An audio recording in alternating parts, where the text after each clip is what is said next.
ఆంధ్ర రాష్ట్ర అవతరణ కోసం పొట్టి శ్రీరాములు చేసిన త్యాగం చిరస్మరణీయమని జడ్పీ చైర్పర్సన్ బూచేపల్లి వెంకయ్యమ్మ కొనియాడారు. ఒంగోలులోని వైఎస్ఆర్ కాంగ్రెస్ పార్టీ కార్యాలయంలో అమరజీవి పొట్టి శ్రీరాములు చిత్రపటానికి పూలమాలలు వేసి ఘనంగా నివాళులర్పించారు. కార్యక్రమంలో ఒంగోలు నియోజకవర్గ వైఎస్ఆర్ కాంగ్రెస్ పార్టీ ఇన్ఛార్జ్ చుండూరి రవిబాబు, నగర పార్టీ అధ్యక్షుడు కటారి శంకర్, పార్టీ నాయకులు బొట్ల సుబ్బారావు మరియు జడ్పీటీసీలు, ఎంపీటీసీలు, పార్టీ నాయకులు, కార్యకర్తలు పాల్గొన్నారు.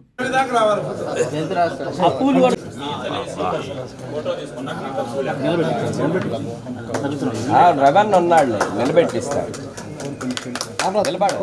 అయినాక శంకరా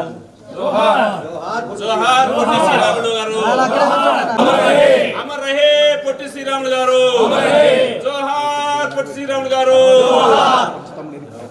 ఒక్కసారి నిలబడండి. వేసినాక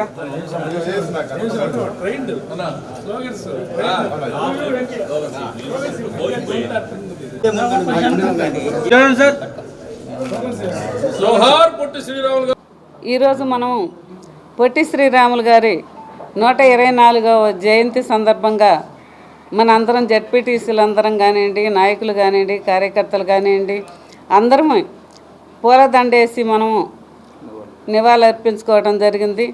ఆయన ప్రాణాల కోసం ఎంతో త్యాగం చేసిన పొట్టి శ్రీరాములు గారికి ఆయన ఏ విధంగా త్యాగం చేశాడో అదే విధంగా మనందరం కూడా త్యాగం చేయాలని కోరుకుంటున్నాను.